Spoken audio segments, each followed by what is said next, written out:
Hello guys, स्वागत है आपका द ब्यूरोक्रेट्स में। मैं आदित्य अवस्थी आज आपके सामने लेके आया हूँ एक ऐसा टॉपिक जो अक्सर नुक्कड़ पे, चाय की दुकानों पे हमें देखने को सुनने को मिल जाता है कि यार ये सब तो आरक्षण का किया धरा है या इसको रिजर्वेशन के कारण नौकरी मिली है। तो सवाल मन में उठता है कि आखिर रिजर्वेशन मिलता क्यों है। और सबसे बड़ा सवाल ये है कि जब भारतीय संविधान में समानता या फिर इक्वलिटी का अधिकार है, राइट टू इक्वलिटी आर्टिकल 14 के तहत आपको दिया जाता है। आर्टिकल 14 ये इंश्योर करता है, वो भी फंडामेंटल राइट, कि आपको राइट टू इक्वलिटी है या समानता का अधिकार है। तो फिर क्यों कुछ लोगों के साथ असामान्य व्यवहार किया जाता है या उन्हें असामान्य तरीके से एडवांटेजेस दिए जाते हैं? ये सवाल तो सभी के मन में उठता ही होगा। तो उसी के बारे में आज हम डिस्कस करने जा रहे हैं। मैं ऊपर ऊपर से आप लोगों को इसके बारे में बता देता हूँ। आर्टिकल 14 भारतीय संविधान का ये कहता है कि आपको समानता का अधिकार है, लेकिन जस्ट उसके एक आर्टिकल बाद जो है आर्टिकल 15 ये कहता है कि स्टेट या फिर जो केंद्र सरकार है या जो राज्य सरकार है या कोई भी सरकार है, वो डिस्क्रिमिनेशन या भेदभाव नहीं कर सकती है किसी भी व्यक्ति के साथ। लेकिन यहाँ पे वो एक थोड़ा सा खेल खेल जाते हैं, और उस खेल का नाम है सिर्फ एक वर्ड, और वो वर्ड है ओनली। ये जो संवैधानिक निर्माता थे, उन्होंने एक वर्ड का खेल खेला और उस वर्ड का नाम था ओनली। और ओनली के साथ उन्होंने ये लिख दिया कि state shall not discriminate with any citizen only on the grounds of religion, race, caste, sex और place of birth, अर्थात धर्म, नस्ल, जाति, लिंग और वह किस स्थान पे जन्म लिया है, इन 5 चीजों को छोड़ के, मतलब केवल इन 5 चीजों के आधार पर आप भेदभाव नहीं कर सकते, लेकिन बाकी चीजों पे आप कर सकते हैं। इस बात को समझिए मेरे दोस्तों कि बाकी चीजों में संविधान डिस्क्रिमिनेशन अलाउ करता है। सिर्फ रिलीजन, रेस, कास्ट, सेक्स और प्लेस ऑफ बर्थ को छोड़ के, क्योंकि यहां लिखा गया है कि स्टेट डिस्क्रिमिनेट नहीं कर सकता केवल इन 5 आधारों पे, मतलब इसके अलावा जो आधार हैं उस पर डिस्क्रिमिनेट किया जा सकता है। तो क्या है वो डिस्क्रिमिनेशन के आधार? तो उसी का हमको जवाब मिलता है आर्टिकल 15(1) में, जहां पे स्टेट लिख देता है, संविधान लिख देता है कि स्टेट सोशली अर्थात सामाजिक और एजुकेशनली अर्थात शैक्षणिक रूप से जो बैकवर्ड क्लासेस हैं या पिछड़ा वर्ग है, उसको ऊपर लाने के लिए एक हद तक डिस्क्रिमिनेशन कर सकता है। लेकिन वो इसको डिस्क्रिमिनेशन नहीं लिखता, वो लिख देता है प्रोविजंस, या प्रयास कर सकता है उस तबके को ऊपर लाने के लिए जो कौन से 2 ग्राउंड्स में पीछे है, एक सोशली और एक एजुकेशनली। ये लिखा गया था मूलभूत संविधान में। इसी के बाद नीचे लिखा गया कि जो सोशली और एजुकेशनली बैकवर्ड क्लासेस हैं, including backward sections of SC ST group, उनको भी बेनिफिट देने के लिए जो केंद्र सरकार है या राज्य सरकार है, वो रिजर्वेशन की पॉलिसी ला सकते हैं। ये पूर्ण रूप से रिजर्वेशन नहीं लिखा गया था, इसमें लिखा गया था कि प्रोविजन कर सकते हैं, कोई उपाय ढूंढा जा सकता है उस तबके को ऊपर आने के लिए। लेकिन अब कोई स्वर्ण जाति का व्यक्ति या स्वर्ण व्यक्ति जो है, जो जनरल कैटेगरी में आता है, वो अगर कहे कि मेरी गलती थोड़ी है, क्या ये मेरी गलती है कि मैं किसी एक पर्टिकुलर सरनेम के साथ पैदा हुआ? यहाँ तो प्रश्न उठता है कि फिर ये एक तरीके का डिस्क्रिमिनेशन है, भेदभाव है कि जाति के आधार पर किसी व्यक्ति को ज़्यादा चीज़ें मिल रही हैं, ज़्यादा बेनिफिट्स मिल रहे हैं, और दूसरे व्यक्ति को उतना बेनिफिट नहीं मिल रहा है। तो ये सवाल जिनके मन में आता है, मैं उनको ये बात क्लियर कर देना चाहूँगा। मैं चाहूँगा कि आप लोग इस ग्राफ को देखें, और ये है standard of living. Standard of living मतलब किस स्तर पे जीवन जी रहा है कोई व्यक्ति, या क्या जीवन स्तर है उनका। तो अगर हम जनरल कैटेगरी को देखें, जो सामाजिक स्थिति थी, हमेशा से ही जनरल कैटेगरी उच्च स्थिति में रहा है। भले ही आर्थिक पहलू उसमें ना लिया जाए, लेकिन यदि हम सामाजिक और शैक्षणिक पहलू की बात करें या सोशली और एजुकेशनल बैकग्राउंड की या ग्राउंड्स की बात करें, तो हमेशा ही जो जनरल कैटेगरी वाला एक सिटीजन रहा है वो सोसाइटी में थोड़ा अपर हैंड रखता है एज कंपेयर टू जो थोड़ा बैकवर्ड सेक्शन में रहता है। तो इस बात को ध्यान में रखते हुए जो डिस्क्रिमिनेशन इंडिया में किया गया, उस डिस्क्रिमिनेशन को कहा जाता है पॉजिटिव डिस्क्रिमिनेशन। पॉजिटिव डिस्क्रिमिनेशन का मतलब होता है कि पहले हमें समझना पड़ेगा कि नेगेटिव डिस्क्रिमिनेशन क्या होता है। नेगेटिव डिस्क्रिमिनेशन होता है कि हम दो समान जो लोग हैं, मतलब दो इक्वल स्टेजेस पे या इक्वल पोजीशन पे दो लोग हैं, और उस इक्वल पोजीशन पे दो लोगों को किसी एक पर्सन को स्पेशल बेनिफिट प्रोवाइड करने के लिए हम स्टिमुलस दे रहे हैं, हम उन्हें प्रोविजंस दे रहे हैं, हम उन्हें ताकत दे रहे हैं, संवैधानिक अधिकार दे रहे हैं कि चल भाई तेरे को मैं लगा रहा हूं धक्का और तू जैसा भी बराबर स्थिति में है वहां से ऊपर उठ के पहुंच जा और कहीं राजा बन जा। इस तरीके के डिस्क्रिमिनेशन को कहा जाता है नेगेटिव डिस्क्रिमिनेशन।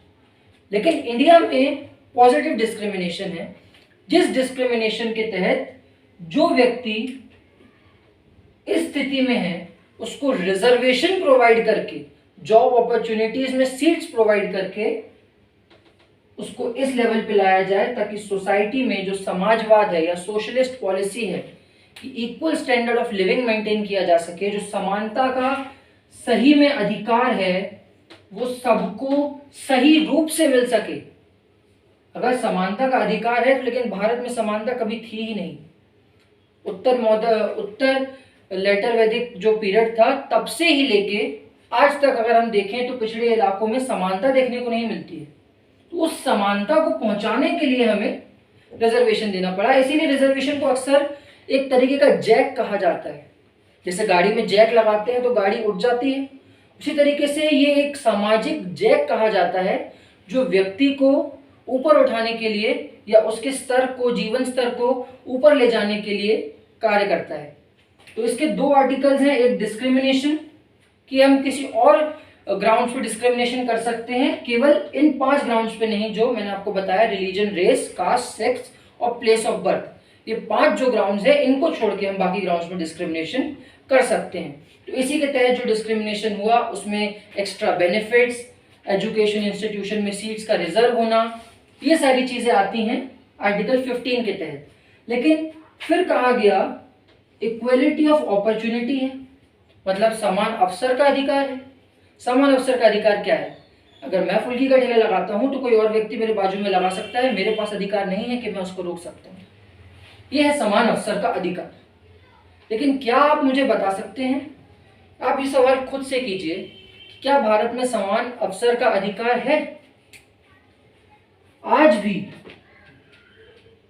करीब करीब 50% या 70% से ज्यादा जॉब्स पे उच्च वर्ग के लोगों का डोमिनेशन है, और ये डोमिनेशन और 80-90% था जब देश आजाद हुआ।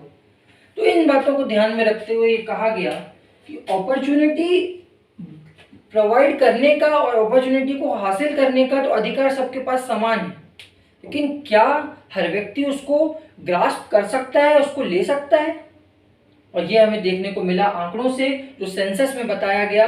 और इसको ध्यान में रखते हुए हमने फिर दिया अपॉर्चुनिटीज में, सरकारी अफसरों में सीट्स का रिजर्वेशन कि अगर यूपीएससी की परीक्षा हो रही है तो जितनी इनकी आबादी है उतनी ही आबादी के परसेंटेज में उस सीट्स का उतना परसेंटेज रिजर्वेशन में दिया जाएगा। अगर 100 लोगों की आबादी है उसमें 27% लोग इस तबके के हैं, 8% लोग दूसरे तबके के हैं, तो 27 लोगों को एक जगह, 8 लोगों को एक जगह रिजर्वेशन दिया जाएगा और बाकी बची हुई सीटें जनरल और सभी कैंडिडेट्स के लिए इक्वल रहेंगी। ऐसा नहीं है कि जो बाकी बची हुई 100 सीटें हैं वो जनरल बस के लिए हैं, नहीं तो फिर वो जनरल का रिजर्वेशन हो जाएगा।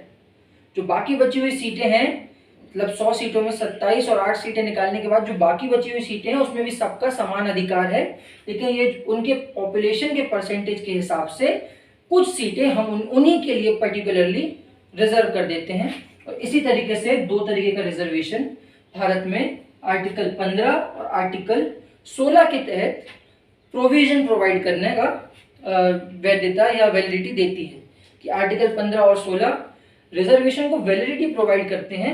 इनके आर्टिकल्स दूसरे हैं जिसके तहत पर्टिकुलर लिखा गया है कि इस आर्टिकल के तहत इसको रिजर्वेशन मिलेगा, इस आर्टिकल के तहत इसको रिजर्वेशन मिलेगा।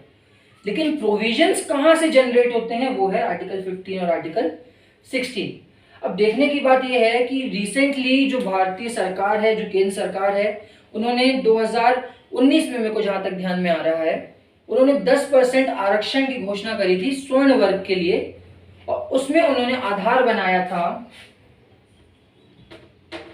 पैसों को। इसीलिए संविधान को संशोधित करना पड़ा, क्योंकि जैसा मैंने आपको बताया कि भारतीय संविधान या कॉन्स्टिट्यूशन में केवल 2 ही ग्राउंड मेंशन थे, एक था सोशली और दूसरा था एजुकेशनली बैकवर्ड क्लासेस।